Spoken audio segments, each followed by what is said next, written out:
En 1748 me ofrecieron un regalo que no pude rechazar. Ahora me arrepiento. La soberbia precede a la destrucción y el orgullo al fracaso. Así va la frase, pero en mi caso no fue el orgullo, fue mi avaricia la que me llevó a la ruina. En 1748, tanto mi familia como yo, junto con otros del pueblo, caímos enfermos de una peste. Yo estaba seguro de que iba a morir igual que todos, hasta que un hombre extraño me visitó y me ofreció un regalo. Un regalo que nadie en mi situación habría rechazado, la inmortalidad. Estaba delirando por la peste y acepté sus condiciones sin siquiera escucharlas. No quería morir, y la idea de vivir para siempre despertó en mí un deseo egoísta imposible de ignorar. Apenas acepté, aquel hombre desapareció en el aire. Por un momento pensé que lo había alucinado, pero al ver cómo mi cuerpo mejoraba de manera increíble supe que todo era real. Me llené de alegría y corrí a ver a mi familia. Pero esa felicidad me duró muy poco, porque pronto entendí que aquel regalo en realidad era una maldición. Vi morir a cada uno de ellos, uno tras otro, sufriendo en sus últimos momentos mientras yo no podía hacer nada. Por más que recé, aquel hombre extraño no volvió. La última en irse fue mi hermanita pequeña, a la que sostuve en brazos hasta que exhaló su último aliento. Lloré durante días, vagando por el pueblo sin comer ni beber. ¿Para qué? No podía morir, entonces nada tenía sentido. Gritaba llamando al hombre para que se llevara de vuelta su regalo, pero nada funcionaba. No pasó mucho para que los sobrevivientes de la peste empezaran a sospechar de mí. Querían quemarme en la hoguera, aunque los juicios de brujas ya casi no existían en esa época. Eso me obligó a huir y comenzar a viajar. Pasé por muchos lugares hasta que me establecí en un pueblo pequeño. Intenté llevar una vida tranquila, y por un tiempo lo logré. Fue ahí donde conocí al amor de mi vida. Era tan hermosa como una flor y tan delicada como la luz del sol. A pesar de mi maldición, caí rendido ante su encanto. Después de varias semanas de conocernos, nos hicimos pareja. Como un tonto, dejé de pensar en la inmortalidad y me entregué por completo a ella. Meses después nos comprometimos y empezamos a planear la boda. Pero la noche anterior al gran día mi mundo se vino abajo. Su hermano vino a buscarme con la noticia de que ella había enfermado de repente. Corrí a su casa y me senté a su lado, sosteniendo su mano mientras el médico revisaba su estado. Su rostro era sombrío cuando nos dijo la verdad, no había esperanza. Su familia y yo lloramos junto a ella. Yo le apretaba la mano, repitiendo una y otra vez cuánto la amaba y lo que significaba para mí. Con voz ronca, ella me susurró palabras de amor antes de morir. Nadie supo la causa de su enfermedad, pero en el fondo yo sí. Y esa sospecha se confirmó cuando levanté la mirada y vi al mismo hombre extraño parado al otro lado de la cama. Me eché hacia atrás, sobresaltado, lo que asustó a su familia. El shock pronto se convirtió en furia, y lo insulté, preguntándole qué quería de mí. Todos me miraban como si estuviera loco, pero no me importó. Él me sostuvo la mirada y dijo: «Debiste escuchar mis condiciones». Sentí que el fuego dentro de mí se apagaba al instante, justo cuando me sacaron a la fuerza de la habitación. Me gritaron que me calmara y que me pusiera en mis cabales. Para ellos, aquel hombre ni siquiera existía. Una vez más, me quedé solo, vagando por el pueblo y después en el bosque, deseando más que nunca poder morir. Apenas podía moverme, hasta que tropecé con la raíz de un árbol y caí al suelo. Ahí me quedé tirado durante horas, hasta que escuché una risa siniestra. Levanté la cabeza y vi otra vez a ese hombre. Ni siquiera tuve fuerzas para insultarlo, solo sentí un vacío inmenso. ¿Puedes quitarme tu regalo?, le pregunté. Él rió. Una vez dado, no puede ser devuelto. Tenías que haber escuchado las condiciones antes de aceptar. Entonces, ¿puedes al menos decirme cuáles eran esas condiciones? No veo el daño, así que te lo diré, respondió tras pensarlo. Eran 3. La primera, memoria perfecta, incapaz de olvidar nada. La segunda, si recibes una herida mortal, morirás momentáneamente y sufrirás ese dolor multiplicado por 10. Y la tercera, cualquiera que ames, morirá. Me puse de rodillas con el estómago revuelto. Sentía náuseas de solo escucharlo. Ni siquiera podía odiarlo, sabía que era mi culpa por aceptar sin escuchar. Desapareció de nuevo dejándome hundido en mi miseria. Me encogí en el suelo, sollozando sin consuelo. Después de eso, me dediqué a moverme de un lugar a otro, nunca quedándome demasiado tiempo. Evitaba a la gente lo más que podía, temiendo traerles la muerte. Así seguí hasta 1823. Ese año experimenté la segunda de las condiciones. Caminaba por un bosque cerca de un pueblo cuando, de repente, sentí el impacto de una bala en el cuello. Me destrozó la tráquea y la sangre brotó a borbotones. Me llevé las manos al cuello para contenerla, pero era inútil. Perdí el conocimiento y viví ese dolor multiplicado por 10, una y otra vez. Era mi propio infierno personal. No sé cuánto tiempo pasó, pero desperté cuando amanecía. Lo último que recordaba antes de desmayarme era que era mediodía. El cuello me dolía como si aún estuviera abierto, y me llevé las manos de inmediato. Pero ya estaba curado, como si nunca hubiera pasado. Eso sí, jamás olvidé ese dolor. Incluso ahora puedo recordarlo con absoluta claridad. Y lo peor de todo es que no sería la última vez. En 1940, durante los bombardeos en Inglaterra, la llamada Blitz, estuve cerca de una bomba incendiaria. No solo me quemé vivo, también los escombros me aplastaron y me rompieron los huesos. Pasé más de una semana inconsciente, atrapado en ese dolor multiplicado por 10 sin respiro alguno. Desde entonces, las pesadillas me persiguen, reviviendo ese tormento una y otra vez. Las pesadillas continuaron durante meses después del bombardeo. Eran tan horribles que opté por no dormir. Por eso decidí ocultarme del mundo. Antes no me molestaba viajar de un lugar a otro, pero la tecnología empezaba a avanzar demasiado rápido. La posibilidad de que alguien sospechara de mí me pesaba cada vez más. Con el tiempo vi cómo el mundo seguía progresando hasta llegar a lo que conocemos hoy. Yo seguía mudándome de sitio en sitio, tratando de hacerlo con discreción. Pero no me salió bien, porque cierta organización, de la que nunca supe el nombre, comenzó a rastrear mi existencia. Fue culpa mía, me quedé demasiado tiempo en una ciudad y atraje la atención que no quería. No entraré en todos los detalles de cómo me secuestraron, porque no hace falta. Solo diré que hace 15 años esa organización me atrapó y me torturó. Obviamente puse resistencia, y en el forcejeo uno de sus agentes terminó matándome.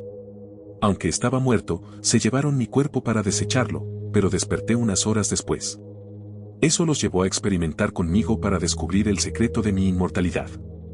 Me electrocutaron, me envenenaron, incluso me decapitaron, todo en nombre de la ciencia. Decían que lo hacían por el bien de la humanidad, pero yo jamás les creí. Cada vez que moría, revivía la tortura durante lo que parecían años sin fin. Fui su conejillo de indias durante 4 largos años. Solo logré escapar porque mi cuerpo al fin colapsó tras tanto tormento. Me ejecutaron con una inyección letal y, debido al desgaste, tardé más de lo normal en sanar y despertar. Supongo que pensaron que esta vez no funcionaría y me desecharon, ya que su investigación no había dado frutos. Desperté un mes después. Y durante ese mes reviví cada una de las torturas que me habían hecho. Al volver en mí, me negué a dormir durante meses y evité cualquier contacto humano. Viví en los bosques, planeando cómo destruir a esa organización. Por suerte, el gobierno la desmanteló al descubrir que experimentaban con personas. Aunque eso me dio cierta paz, me tomó años volver a salir en público. Incluso ahora, sigo temblando de miedo al pensar que puedan descubrirme de nuevo, y por eso me muevo tan seguido, una nueva ciudad, un nuevo trabajo, un nuevo nombre. Aunque trato de seguir con mi vida, todavía alcanzo a ver a ese hombre de reojo, y su risa siniestra resuena en mi cabeza. No sé qué o quién sea, pero estoy seguro de que no es un ser bondadoso. Sé que muchos de los que lean esto sentirán más lástima que miedo, pero no escribo para dar pena. Ya acepté las decisiones que tomé y me arrepiento de ellas. Fui un necio, y ahora pago las consecuencias. No tienes que creerme, no me importa. Solo escribo esto como advertencia: si algún día estás en una situación desesperada y un hombre extraño te ofrece un regalo, recházalo. Me topé con un cazador de vampiros en la vida real. Esto pasó después del incidente de 1823, cuando me dispararon en el cuello. Resulta que fui herido por un cazador y, al darse cuenta de que había disparado a un humano, corrió de regreso a su pueblo sin contar nada por miedo a lo que dirían de él. Pero al cabo de unos días no pudo más y lo confesó a su familia. Entonces decidieron buscar mi cuerpo y enterrarlo en el bosque para que nadie supiera nada. El problema fue que yo ya había despertado y de hecho había visitado el pueblo. Usaron a su perro de caza para seguir mi rastro hasta el lugar donde me habían dejado, pero obviamente yo ya no estaba ahí. Sin saber qué hacer, volvieron al pueblo, y fue entonces que el cazador me vio. «Vampiro», gritó aterrado. La gente volteó a mirarlo mientras murmuraban entre ellos. Yo también miraba alrededor, sin pensar ni por un segundo que se refería a mí. Hasta que me señaló. Es él es el vampiro. Me quedé helado. ¿De verdad pensaba que yo era un vampiro? ¿Cómo llegó a esa conclusión? Y entonces caí en cuenta, hacía unos días me habían disparado en el cuello. Antes de que pudiera decir algo, un vecino replicó. ¿Estás loco? Los vampiros no existen y aunque existieran, no andarían bajo la luz del sol. La familia del cazador lo defendió. Es verdad, él le disparó en el cuello, fuimos al bosque a enterrarlo, pero el cuerpo había desaparecido. ¿Qué otra cosa puede ser sino un vampiro? El silencio cayó sobre todos mientras me miraban con nerviosismo. Yo sabía que tenía que irme. Claro, no podían matarme, pero tampoco quería sentir lo que era una estaca atravesándome el corazón. Corrí, empujando gente a mi paso, lo que provocó gritos y pánico. Encontré un caballo y me subí para escapar lo más rápido posible. Desde entonces traté de mantenerme lejos de los pueblos. ¿Quién sabe qué tan rápido se difundiría la noticia? Algunos pensarían que era un rumor ridículo, pero otros lo creerían y vendrían tras de mí, cazadores de vampiros. Sí, suena absurdo, pero incluso a inicios del 1800 todavía existían cazadores de vampiros. ¿Llegaron a matar vampiros de verdad? No. La mayoría de las víctimas eran personas en coma, con un pulso casi imperceptible, que eran enterradas vivas. Algunos lograban despertar dentro del ataúd y escapar. Otros morían ahí dentro. Y los que sobrevivían y regresaban a sus hogares eran tachados de vampiros y asesinados. Una tragedia absurda. Avanzando un par de meses, llegamos a 1824. Yo había ido a una ciudad bastante grande, error mío. Mientras caminaba por las calles noté que alguien me seguía. Puede que solo sea inmortal, pero después de casi 100 años con vida mis sentidos se agudizaron y me resultaba fácil detectar esas cosas. Me metí rápidamente a un callejón y me escondí. Como sospechaba, el hombre corrió tras de mí, pero no me encontró. Se quedó ahí unos minutos, dudando, y yo pensé si debía salir o no. Al final se marchó apresurado, y yo suspiré aliviado antes de salir por el otro extremo del callejón. Busqué una posada en las afueras de la ciudad y pagué por una habitación. El lugar estaba casi vacío, así que supuse que no pasaría nada si me quedaba ahí esa noche. Ojalá hubiera decidido dormir al aire libre.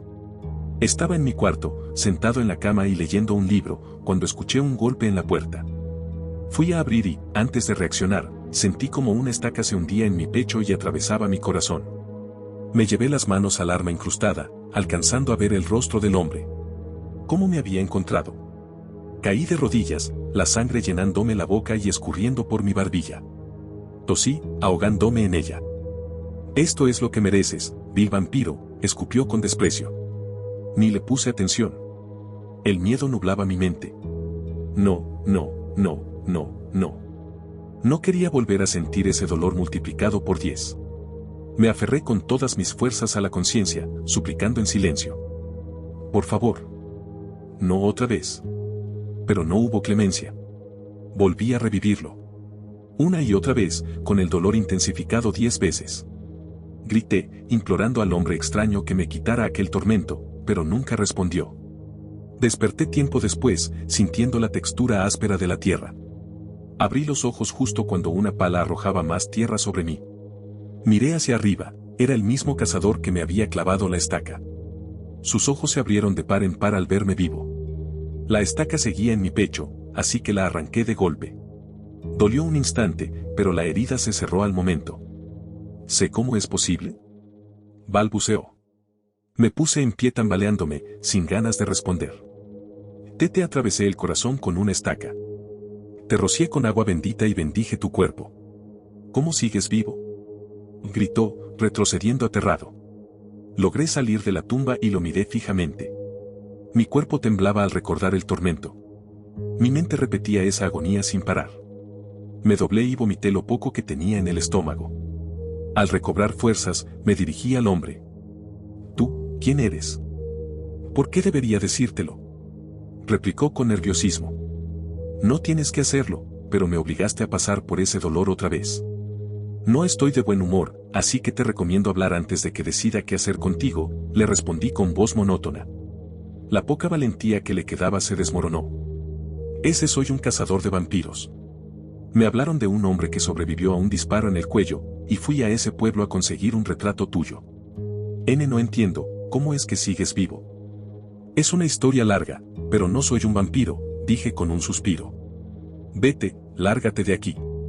No tuve que repetirlo, el tipo salió corriendo hacia su caballo y desapareció.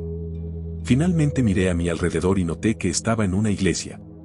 No pude evitar soltar un suspiro y comencé a caminar por el camino también. Pensarás que ahí acabó la experiencia, pero lamentablemente no. ¿Sabes esos abusadores que, cuando están solos, puedes espantarlos fácilmente, pero luego regresan con sus amigos para hacerte frente? Pues eso fue exactamente lo que pasó, solo que en este caso sus amigos venían armados con pistolas y estacas. Unos 4 meses después, todavía en 1824, me lo volví a topar y esta vez venía acompañado. Antes de contarte lo que pasó, quiero dejar algo claro, sí, soy inmortal y tengo buenas habilidades para pelear, pero eso no significa que sea invulnerable, ni que tenga fuerza sobrehumana o energía infinita. Enfrentarme a 6 hombres armados no es nada fácil. Después del primer ataque intenté acampar en los bosques y evitar pueblos y ciudades lo más posible. Aún así, días antes de aquel encuentro había notado que alguien me seguía, aunque nunca lograba encontrarlos, desaparecían cada vez que los buscaba. Pensé que estaba paranoico y no le di más vueltas. Una noche, mientras dormía en mi campamento en el bosque, me emboscaron 6 atacantes con armas, pistolas, espadas y estacas. Apenas me estaba quedando dormido cuando escuché cómo se rompía una rama. Abrí los ojos de golpe y antes de reaccionar se escuchó un disparo. Instintivamente me moví, esquivando la bala, pero aún así me rozó y me atravesó un costado. Reprimí un grito de dolor mientras sentía cómo ardía todo mi cuerpo. «Muéstrense», grité. Y de entre la oscuridad salieron los 6 hombres. El único rostro que reconocí fue el de aquel tipo de 4 meses atrás. ¿Tú, acaso no entendiste que las estacas no funcionan? Escupí con rabia. Ahora es distinto, demonio, ya sabemos cómo matarte, respondió. No pude evitar soltar una risa entre miedo y enojo. Sí, claro, pero dime, ¿no fuiste tú el que salió huyendo con la cola entre las piernas la última vez? Su rostro se deformó de ira. Fue una retirada táctica. Eres mucho más peligroso que un vampiro, no podía hacer otra cosa. Antes de que pudiera contestar, uno de los hombres disparó. Esta vez no alcancé a moverme y la bala se incrustó en mi pierna. Grité de dolor y caí de rodillas. 3 de ellos cargaron contra mí con las espadas desenvainadas. Me levanté como pude, protegiendo mis puntos vitales y dejando que los cortes cayeran en brazos y piernas. La piel me ardía con cada tajo, la sangre chorreaba al suelo antes de que mis heridas pudieran cerrarse. Encontré una oportunidad y derribé a uno de ellos, arrebatándole su espada. Ahora armado, logré cortar a los otros en los brazos, pero no alcancé a avanzar más, otro disparo rozó mi mejilla y otro proyectil se incrustó en mi brazo. Ya jadeaba, cansado, con las heridas regenerándose pero el dolor ralentizándome. Tras un gran tajo que me abrió espacio, eché a correr hacia lo profundo del bosque. La pierna herida expulsó la bala justo cuando comenzaba a sanar, y yo corría impulsado tanto por el miedo como por la adrenalina. El recuerdo de la estaca aún me quemaba en la mente. Escuchaba sus pasos detrás de mí, gritos que retumbaban entre los árboles. ¿Por qué no podían dejarme en paz? ¿Qué demonios estaba mal con ellos? Corrí todo lo que pude hasta que mi corazón se me fue al suelo, al frente escuché el rugido de una cascada. Corrí más rápido hasta llegar al borde de un acantilado sobre un río embravecido. La cascada estaba a pocos metros de mí. Miré atrás, vi a mis perseguidores, y decidí en el instante. Retrocedí unos pasos, tomé carrera y me lancé al vacío. Vi una raíz sobresaliendo un poco más abajo. Si calculaba bien, podría agarrarla y sujetarme de la pared rocosa. Caí con violencia, pero de algún milagro logré aferrarme, rompiéndome el brazo en el proceso. Apreté los dientes y sujeté con la otra mano, hundiendo las uñas en la piedra mientras trataba de pegarme lo más posible a la pared. Escuché a los hombres desde arriba. ¿De verdad saltó?, preguntó uno incrédulo. Ya se lo llevó la corriente, suspiró otro. Maldita sea. Justo cuando lo teníamos. Ese demonio siempre encuentra la forma de escurrirse, respondió una voz demasiado familiar. Tranquilo, Joshua, lo volveremos a encontrar, dijo otro más. Escuché cómo sus pasos se alejaban poco a poco, pero yo seguía aferrado a la raíz durante lo que parecieron horas. Cuando mi brazo por fin sanó, empecé a escalar de vuelta. No era mucha distancia, pero un solo error y me estrellaría contra el agua, destrozándome los huesos. Después de casi 15 minutos agotadores, logré llegar a la cima y rodé sobre la hierba, quedando boca arriba y respirando con fuerza. Me quedé ahí un buen rato, repasando una y otra vez lo que acababa de pasar. Finalmente me levanté y me alejé de ese bosque y de esa región para no volver jamás. Desde entonces me mantuve fuera de su radar, sin aparecer en público, hasta que viajé a Inglaterra. Y con eso terminó mi experiencia con los cazadores de vampiros. Por suerte no volví a encontrarlos. Fue algo realmente aterrador, sobre todo porque aún estaba recuperándome mentalmente de la primera vez que me dispararon en el cuello y viví aquel infierno. Mi consejo es este: si alguna vez ves a alguien con una estaca y un crucifijo, corre en dirección contraria lo más rápido que puedas. Hace 2 semanas, acababa de llegar a casa y de inmediato sentí que algo andaba mal. Ni siquiera había encendido la luz, pero mis instintos me gritaban que no estaba solo. El aire estaba helado, cargado de electricidad. Una presencia demasiado familiar, la misma que todavía me eriza la piel. Encendí la luz de golpe y ahí estaba, ese hombre extraño. ¿Por qué estás aquí?, le solté. Él no sonrió ni se rió como antes. ¿De verdad pensaste que podías contarle a miles de personas sobre el regalo que te di, sin consecuencias? Me quedé congelado. Claro, eso era. Yo mismo había provocado su visita. Cosas como esta no deben contarse ni compartirse, y sin embargo lo hiciste frente a miles, continuó. Normalmente cobraría la deuda y me llevaría tu alma, pero me has entretenido mucho durante estos 200 años. Así que esta vez solo te daré un pequeño castigo. Temblando, le pregunté: ¿qué quieres decir? Su risa resonó en todo mi departamento. Lo sabrás pronto. Y así, de un instante a otro, desapareció. El aire volvió a sentirse cálido, pero yo me quedé helado. Sus palabras me recorrieron las venas como veneno. En vez de llevarse mi alma, planeaba castigarme de otra manera. Intenté calmarme, pero mis manos temblaban tanto que no pude dormir. Hasta que, de repente, me quedé dormido sin darme cuenta. Desperté con la luz del sol pegándome en los ojos. Estaba al aire libre. ¿Cómo? Me incorporé y entonces la vi. Ella. Mi amada Iris. Estaba sentada junto a mí. ¿Iris? Balbuceé. Ella volteó con una sonrisa radiante. ¿Dormiste bien? Miré a mi alrededor, confundido. ¿Qué era todo eso? ¿Un sueño? No, no era un sueño. Era un recuerdo. Parpadeé varias veces, esperando despertar, pero nada cambió. Era real. Iris ahora me miraba con preocupación. Amor, ¿estás bien?, preguntó. Giré hacia ella lentamente. Creo que sí, solo que algo no está bien. Las lágrimas se me escaparon sin control. La estaba viendo de nuevo, después de tanto tiempo. Ella se acercó de inmediato. ¿Qué pasa? ¿Por qué lloras? Negué con la cabeza. Quizás todo lo que había pasado había sido un mal sueño y por fin despertaba. Como un idiota, me dejé arrastrar por la ilusión. Nada, solo tuve una pesadilla horrible, le respondí. Ella sonrió. Vamos a casa. Asentí, y dejamos atrás el picnic. El paseo fue tranquilo, y yo me hundía cada vez más en esa falsa calma. Pero de pronto, un disparo quebró la paz. Me puse alerta. ¿Qué demonios fue eso?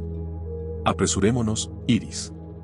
Le tomé la mano, pero noté cómo su piel perdía color. Ella se llevaba la mano al pecho, y vi la sangre empapando su vestido. Elías, susurró, antes de desplomarse. La atrapé y traté de presionar la herida. Resiste, Iris, por favor. Alguien ayúdeme. Grité. Pero nadie se movió. Solo nos observaban, paralizados. La sentí enfriarse en mis brazos. La cargué y corrí hacia el médico, pero a mitad de camino su cuerpo se volvió inerte. Caí de rodillas, abrazándola, empapado en lágrimas y gritos de desesperación. No sé cuánto tiempo permanecí así, pero finalmente alguien me apartó de ella. Los siguientes días fueron un borrón. Apenas tenía fuerzas para existir. El funeral fue como estar dentro de una niebla. Aquella noche estaba acostado en mi cama cuando la puerta se abrió. Me levanté y allí estaba Iris. La alegría me desbordó y corrí hacia ella. «Iris», exclamé. Pero me detuve en seco, su vestido seguía manchado de sangre. Tenía la cabeza agachada, el rostro oculto. «Iris», dije, acercándome lentamente. Entonces levantó el rostro, y vi su cara en descomposición. Grité y ella se me lanzó encima. Caímos al suelo. «Es por tu culpa. Todo por ti. Si no fuera por ti, yo estaría viva. No me vería así. Tú me mataste», chilló mientras sus manos se cerraban en mi cuello. Me asfixiaba. Yo sabía que no podía morir, pero verla así me destrozaba por dentro. Quise decirle que tenía razón, que sí, que era mi culpa, pero las palabras no salían. Solo me inundaron lágrimas, viendo en que la había convertido. Mi visión se nubló y todo se volvió negro. Desperté tosiendo en el suelo de mi departamento. Afuera ya era de día. Me tambaleé hasta el baño y al verme en el espejo noté las marcas frescas de estrangulamiento en mi cuello. Lo último había sido un sueño, pero el picnic, eso sí había sido un recuerdo real. Un escalofrío me recorrió. Todo había sido su castigo. Y al pensarlo bien, la voz de Iris cuando me gritaba no era suya. Era la de él, la del hombre extraño. Me cubrí la boca, con náuseas. Claro, era obra suya. Ella nunca me habría culpado, incluso aunque si fuera mi culpa. Me quedé encerrado varios días, reviviendo una y otra vez ese sueño. Al final entendí el mensaje, quería mostrarme que no solo podía atormentarme físicamente, también mentalmente. Yo no era más que un juguete para él, algo con lo que entretenerse hasta que se aburriera. Y pensar en eso aún me hace temblar. Solo imaginar que vuelva a manipular mis recuerdos, mis sueños, me llena de terror. Esa ilusión me rompió. Luchar tantos años para seguir en pie y al final ver a Iris de esa forma, me quebró. Siempre supe que fue por mi culpa que ella murió, pero escucharlo, sentirlo en su voz, terminó de destrozarme. Ahora soy otra vez como en aquel entonces, sin energía, sin voluntad. Quiero morir, pero ni eso puedo. Mi alma le pertenece a él. Estoy atrapado en un infierno, no quiero vivir, pero tampoco puedo morir. Lo sé cómo sueno, pero, por favor. Alguien, quien sea, ayúdeme. No me importa cómo, solo díganme que las cosas pueden mejorar.